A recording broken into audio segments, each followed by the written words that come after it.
Welcome back, Axis and Allies players. We're on the second set of the Crimean War. Go ahead and stay tuned. More Russia, more explosives, more Ottomans. We're going to get this going right now for you. Hello everybody, this is Nato at the Nest with the spring of 1854 of the Crimean War. And before I get started, and before I forget again, England did buy a tech dice and they rolled really well. Remember Viper said England needed 12 points to unlock the Florence Nightingale tech and get hospitals. They rolled a 6.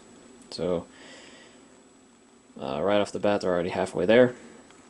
And that being said, this turn England rolled shitty and only got a 1. So moving on from that, the only fight was in Romania again, and Russia attacked the Ottomans in Romania, and it was a complete and utter disaster. Given that it's Russia, that's no surprise. History is full of Russian disasters. The Russians didn't get a single hit, and the Ottomans got 2, knocked down their infantry, Russian infantry, by about half. They then reinforced from units from what will become Poland, and just moved everything south. One of the factors for Russia in the Crimean War is that all their forces had to come from a very long ways away to get to the battlefield. There were railroads and trains by now, but they were extremely primitive, and once again this is Russia and their infrastructure sucks at this time. So there were trains, but Russia was not in a position to be able to utilize said trains, henceforth why they're not in addition to this scenario. And England and France all coming from overseas, so they don't really have a use for trains. The only other people who could use trains in this scenario are the Ottomans, and as Ruth said, they're the sick man of Europe, and they don't have the infrastructure or technology to operate trains either. So no trains, even though they technically exist in this current day.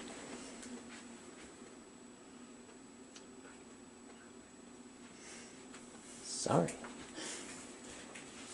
Viper is yelling at me.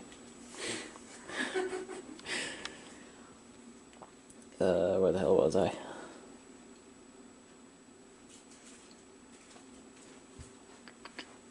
Oh. Russia bought another frigate. And an infantry, 2 cavalry, and a cannon in St. Petersburg. Same thing as last, cavalry in Smolensk and Kiev, Cossacks in Stalingrad, another infantry in Kiev, or Crimea. And they moved the Cossack from last turn down into the Caucasus to either reinforce Transcaucasia, although it'd probably be a smarter move, even though they'd be outnumbered. Smarter move for Russia to take that infantry and that Cossack and invade Kars, because that would keep the fight in the Ottoman territory and the fight out of Transcaucasia, and that is a very valuable territory for the Russians, because that is worth 5 IPP in itself. So if the Ottomans were able to invade that and contest the zone, that would be $5 that Russia isn't getting anymore. And even though Kars isn't worth anything production-wise, like I said, it'd keep the fight out of the Caucasus, and Russia would not take a income hit. Ottomans didn't attack anywhere, reinforced Romania with an infantry, and its last turn production it sent it east to go after its other victory point, the Transcaucasia. Didn't, other than that one infantry, the Ottomans felt they didn't need to reinforce Romania especially after how that last battle went. The French loaded up their transports, started heading over. Now that they're in the war, still going to take another turn or two for them to actually get to it. England did the same thing, loaded up their transport and started sending it towards the Mediterranean. And the British bought actually all England bought was a frigate and the tech dice, and positioned it on its eastern shores to head into the Baltics.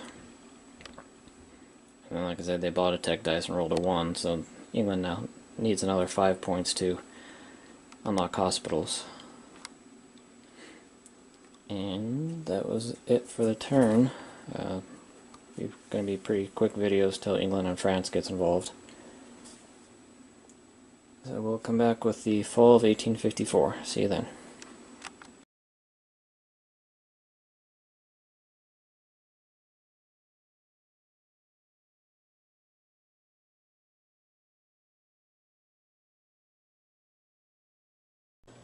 Hello everybody, this is Nato at the Nest with the fall of the 1854 turn of the Crimean War. And something I forgot to mention last video is the French and the British lend-lease to the Ottomans. The French leased 1, the British leased 5, and so the Ottomans really used that help this turn for because they can get all the help they can get. Their their production's at 12 and they're facing a rush at the 41. So far they've been bearing the entirety of the war effort because it's been taking a while for the quote-unquote allies to get there. Speaking of alliances, haven't mentioned it yet, but this is a first time in our series, and you could argue realistically the first time in history that England and France fought a semi-major war as allies. So, big moment in history, the British and French actually working as allies, and for our series the first time as well. And actually from this point on, the English and French are going to be operating as allies from this point on in our series, so big shift. Also forgot to mention, it's pretty bad that since I were halfway through the scenario, I'm just now mentioning this, but the previous scenario, the Americans had the ability to move cannon without accompanying cavalry. Well, like I said, all technology carries forward into the next scenarios coming up. So now everyone has the ability to move cannon without cavalry because all technology carries forward, with the exception of one or two, like the infantry squares don't carry forward. But I explain why that, because the formation has become somewhat obsolete at this point in time. Anyways, into the turn. Russia attacked the Ottomans in Romania again, and this time it was reversed. The Ottomans had a massive disaster. They lost 6 units to Russia's 1, so big disaster for the Ottomans in Romania. That's where that lend-lease from its allies comes really important. And the Russians did move into Kars to keep the fight out of the Caucasus, at least as long as possible. And that was it. Just did the same purchase-wise and non-combat movement-wise, exact same as the last 2 turns. Built a frigate, built as much as it could in Leningrad / St. Petersburg, moved everything south.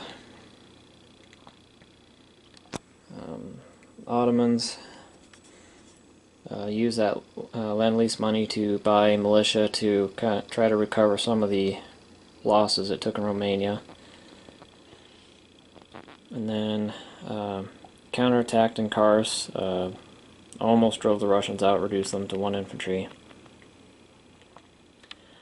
The Ottomans debated quite a bit whether or not to continue sending its troops east or north to reinforce Romania after that beating it took. The Ottomans decided to keep going east and decided it's going to rely on the British and French to reinforce Romania if it gets critical. France is at the Dardanelles right now, and so France needs to land at the Crimea to pursue their victory objective, but you can see the British army is still coming, and if Romania gets critical, the Allies can always divert the British army to Romania instead of Crimea or wherever else they deem to land. France, it made its first attack of the war. Sent a frigate through the Dardanelles and attacked the Russian Black Seas fleet. So it was 1 French frigate against two Russian frigates. They traded losses, so tactical victory for Russia. As they destroyed the French fleet, but strategically not so much, because the main French fleet is right there, and instead of so the next turn that the main French fleet is going to enter the Black Sea, instead of equal two versus 2 frigates, Russia is now going to be outnumbered at 2 to 1. So, and then that French army is poised to land somewhere in the Black Sea. England, still just getting into position. England has the furthest to go to get to the battlefield. It's on the other side of Europe. So no combat for Europe or for England. Still, like I said, still trying to get to the fight. Moved the British fleet into the Baltic Sea. So next turn we'll see, the big naval clash of the war. And its army has now entered the Mediterranean. So it's still 2 turns away from being able to join. Technology-wise, it needed 5 more points to unlock hospitals. They rolled a 6, so England now has the ability to build hospitals. And as you know, hospitals don't require factories and can be placed in any friendly territory. So England could potentially start plopping down hospitals where in the contested zones and start helping out its allies and recouping some of the losses from battle. And that was it for the turn. We'll come back with spring of 1855, sorry. Come back with a spring 1855 turn. We'll see you then.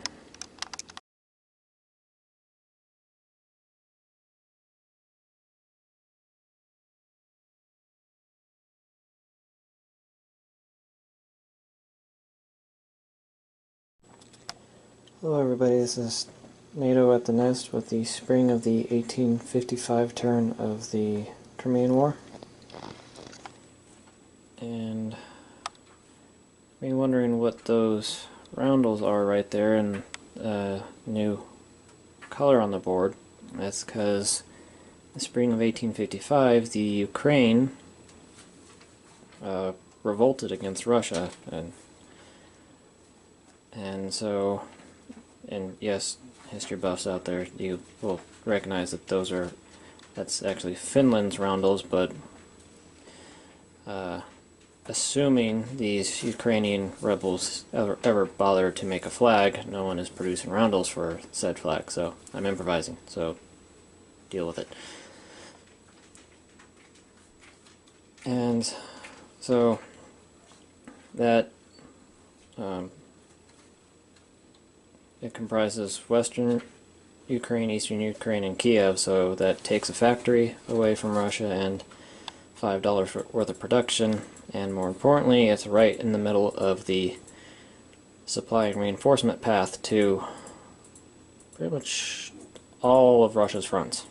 So that very quickly turns into a very big thorn in Russia's side, and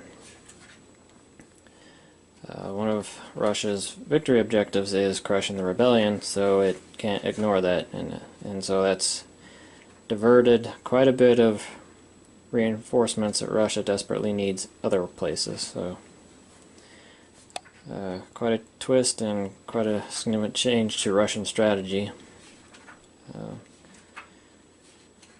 So the rebels go first before Russia. They get $6 right off the bat to build with, and they use it to buy 2 infantry and put it in Kiev because that's their only factory. Then Russia attacked and was able to take the eastern Ukraine.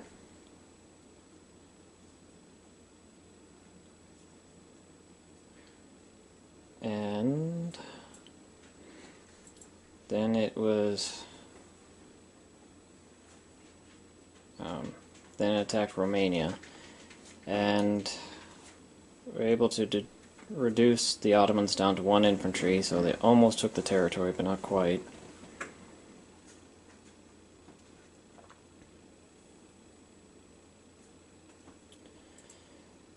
And those Russian forces are in the wrong spot.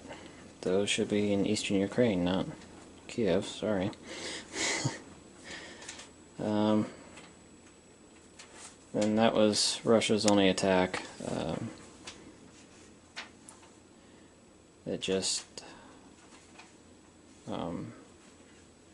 moved its forces down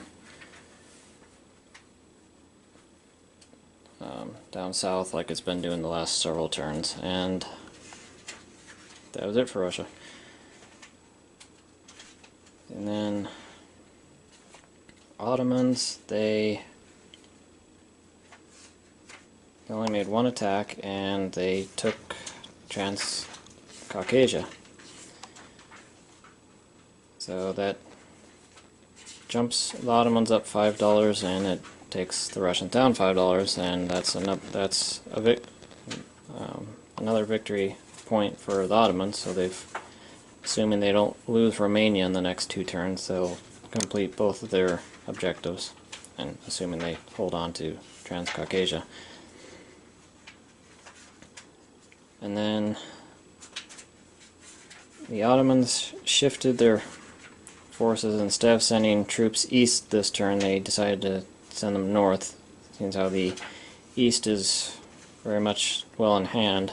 They decided to send their reinforcements this turn north, and so they sent 2 cavalry from Istanbul straight into Romania, and then the infantry and cannon into Bulgaria to join up next turn. And then it dumped 3 militia into Romania to boost the numbers back up. The French attacked Crimea again, reduced the Russians down to 2 infantry, and that was their only attack. They lost 1 infantry, 1 cavalry themselves. And that was France's only attack, and it lent at least $2 to the Ottomans, now that their production has gone up thanks to taking Transcaucasia.